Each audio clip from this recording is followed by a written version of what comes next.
What's going on? Peoples. Today is a day coming from a football fan. Today is a day of decisions. A lot of teams out there, this is the last game of the regular season. And a lot of teams out there are going to be making decisions today based upon how they end up today, and with the support and help, it's going to be a decision on whether or not they're going to go to the next level or they're getting ready to clear their lockers out and pack it up and get ready for next season.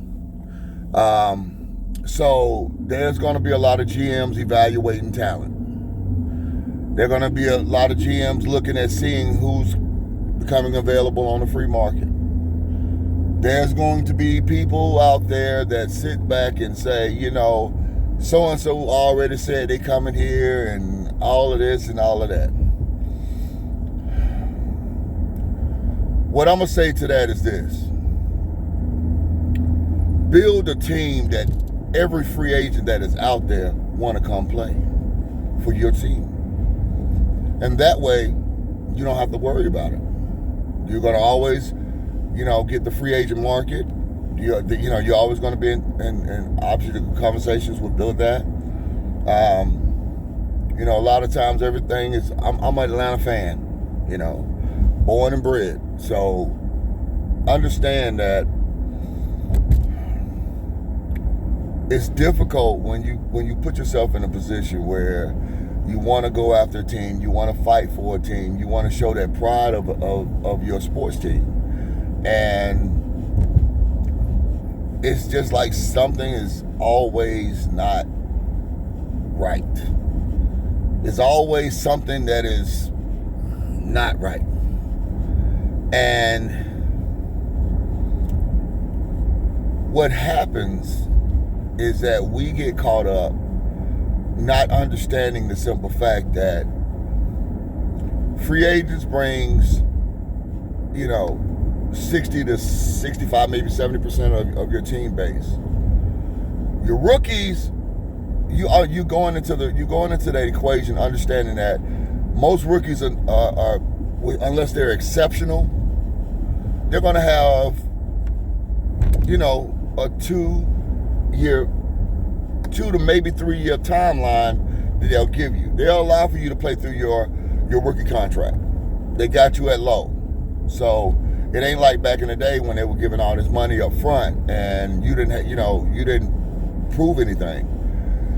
So now you got your rookie acceleration is probably going to be about 2 years, 2 to 3 years. Everybody's going to figure out what it is about you that they like or don't like about you. How can they use you in their system? If you don't want to be the kind of guy that is used in a system, then you should be exceptional to the point whereas they're going to create a system for you. Case in point, you got some guys out there that they completely changed the game, and it doesn't matter what you do, they're going to get their numbers. It doesn't matter how hard you hit them, they're going to bounce right back up. My man, I got to give shots out to my guy, Tyreek Hill. Love him as a player, love him as a fantasy player, because the cat he got that dog in him. He's built for it. You got some cats, they just not built for that type of duration. That they're not built for that type of contact. But Tyreek is. I got to give special shots out to my man Bijan Robinson for the Falcons.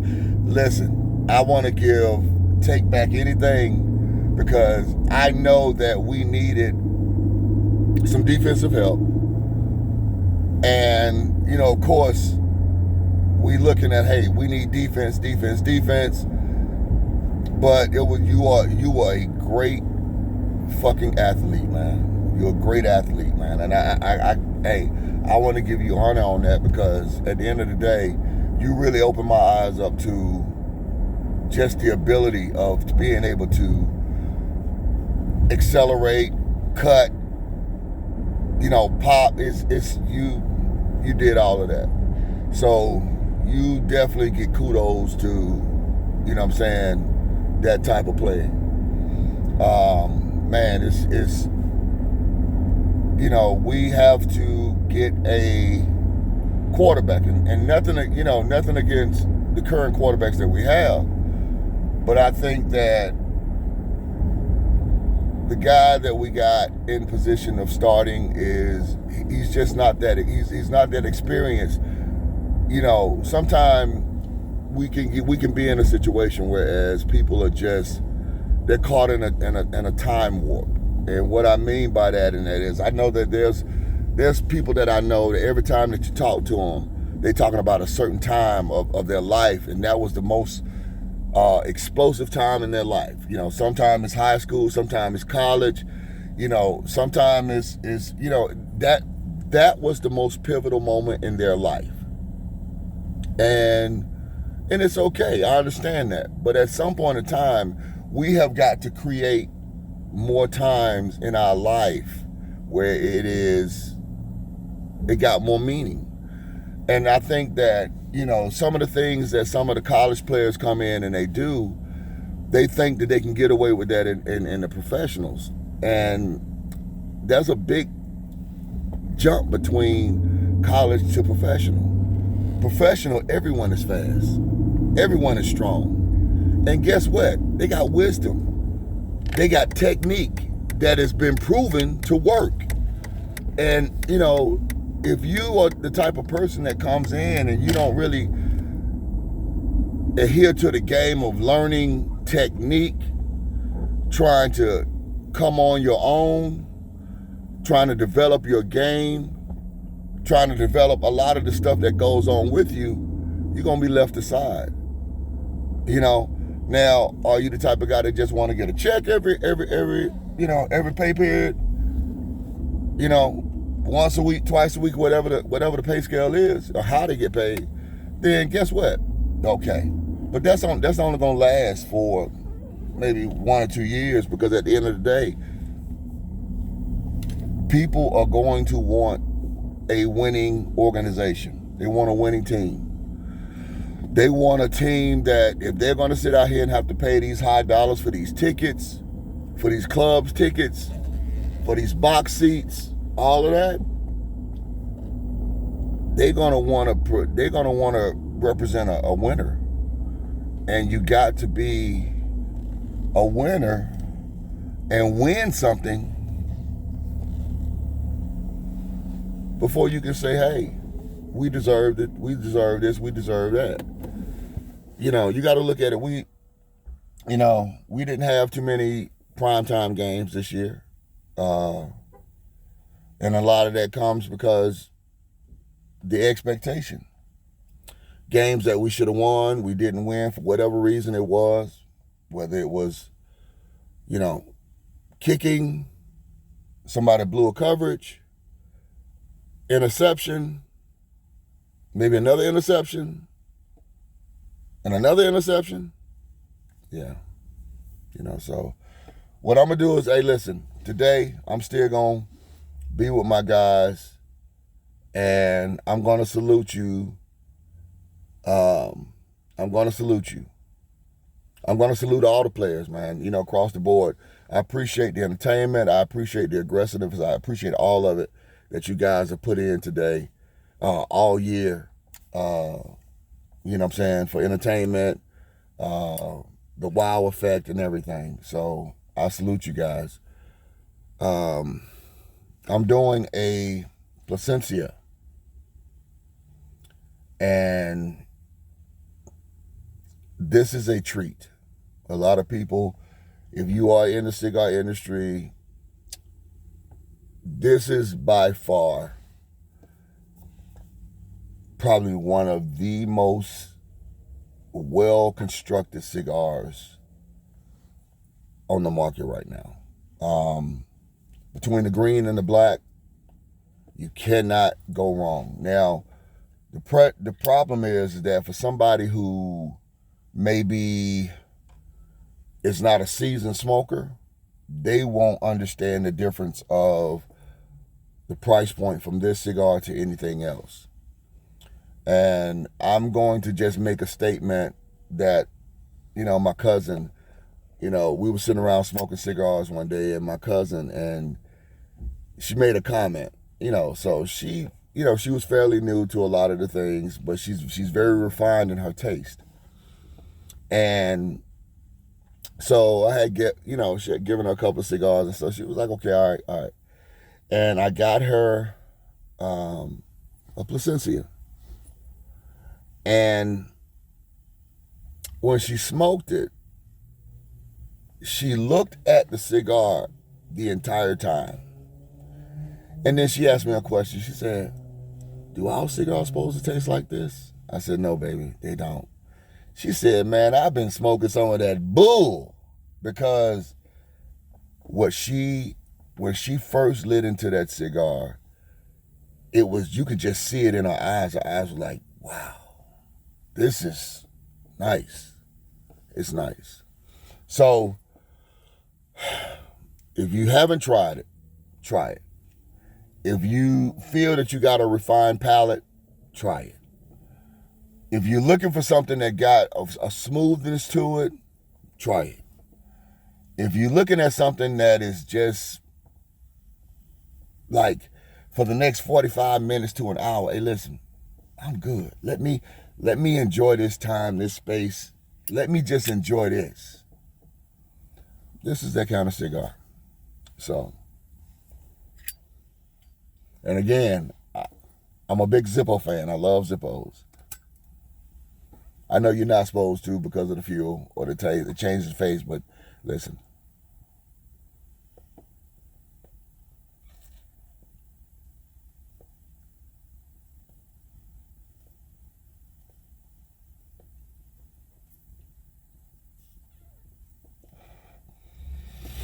I've always, when I go on light, you turn your cigar. You always turn it because you want to make sure that your cigar is lit evenly throughout the head of the cigar.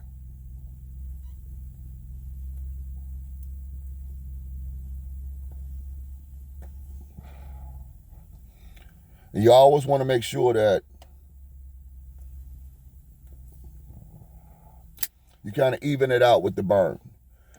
Because that's the reason why sometimes your cigar will cascade. Your cigar will cascade and it'll burn faster on one side than the other. Sometimes what you can do is you can get a drop of water from a little droplet and put it on the side that is burning faster right up on the edge of it. And what it'll do, it'll slow that burn down a little bit.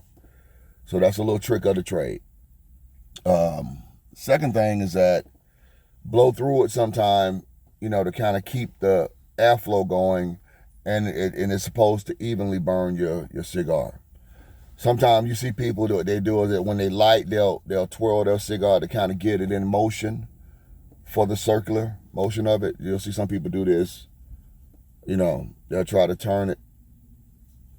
And, do I believe in it? I don't know. I just know that when it comes to cigars, everybody has their own little niche, their own little thing. But the one thing that I will say, and that is that this is a celebratory cigar. And if you can smoke this on a day-to-day basis, kudos to you. Props to you. You know what I'm saying? Everybody might not be in that particular pay scale, but I will say that this market is the kind of market that you can truly find something that you like for whatever price it is. For whatever price point you're looking for, you can find something that you can enjoy. It ain't necessarily all the upscale stuff. It ain't necessarily all the high-end stuff. It ain't necessarily the little trickery cigars or whatever. But it's something that you can find that you will enjoy. And it's about your taste, your palate. You spend your money, so you should enjoy what it is that you like. And the last thing that I want to say is, man, this is good. Last thing I want to say is that it's 2024. Let's keep ourselves motivated. Let's not get distracted. Let's not play these games of going back and forth. Let's be honest, but let's be realistic. You know, men and women have to understand that we just see a lot of things in different views, and we're in this weird space now because we got a lot of people that are feeling like, you know, we're not being heard. But there's a lot of times people will say something, you can repeat what they just said, but when they hear it back, they realize and they'll say, I didn't say that. And I understand now when they do the flag, when you see all the little commercials, when they throw the little red flag up, because hey, we're gonna replay that. That's one of those moments where you feel that that's just what that is. It's one of those moments where you sit back and you say, man, you know what? I wish I had a replay flag. You know, I wish I had a replay flag, a recording, because the words that you just said, and you can speak them verbatim, but when they hear it back, they hear how it may have come out or it may have sounded. Now, whether or not you have a person that is going to accept the fact that that's what they said and they made a mistake, they will immediately try to correct it. Oh, no. Well, I'm sorry that they came out that way, but that's not what I meant. But then you got those that say, I didn't say that. I didn't say that. Because they realize the harshness of how it sounds when they hear it on playback. You know, it's amazing. You know, I used to sing back in the day when I was younger and all this kind of stuff. And it used to be crazy because I would the way that I sound in my ears is different from when I hear it on playback, because it doesn't seem like it's the same. And sometimes you got to be comfortable with how it sounds on playback and things of that nature. And what I mean by that, and that is that if you say something and a person says something verbatim of what you just said, and you can identify that you said those words, take that and learn from it, because what that teaches you is that teaches you how to be tactful. It teaches you how to think about the words that you're saying before you say them. That way you don't end up saying something that you really don't mean. I talk about tact a lot. Tact is being able to be professional enough to the point where you don't intentionally go out to hurt anyone's feelings. You choose your words wisely, and you choose your words with compassion and empathy. You know, it's not necessarily sympathy. You might not have gone through that situation, so that's sympathy. Empathy is when you're not going through that situation, but you identify that this is hurtful. So I think that sometimes, you know, you have to be able to maneuver through that, you know, because a lot of times people give that energy like, well, just, you know, talk to me straight up. Sometimes a lot of people can dish it, but they can't take it. And my thing of it is that if you're going to sit back and come at a person in a certain way, you should be able to take that same energy at that particular point. Some people might agree to it, some people might don't. But at the end of the day, you have to identify the difference. Hey, okay, I messed up. That's not what I meant. That's not what I was trying to say. What I was trying to say, and it could be a situation as easy as you just not being able to identify or describe what it is that you're trying to say. So learn that. You know, enjoy today's games. I hope your team wins. As long as you're not a New Orleans fan or a Tampa fan, I hope everything goes. Carolina, we need y'all. Hey, y'all beat us, and that was a hard loss. But hey, we need y'all to go out there and do the same thing. You know, to Tampa and Atlanta. Hey, let's go out. Let's go out with a bang. Let's go out with a bang. Let's go out with a bang, folks. Win or lose, we're still proud of you. You know, might be disappointed, but we're still proud that you guys go out there and play every Sunday with the efforts that you guys do. So I salute you. Smoke well, my friends. Enjoy.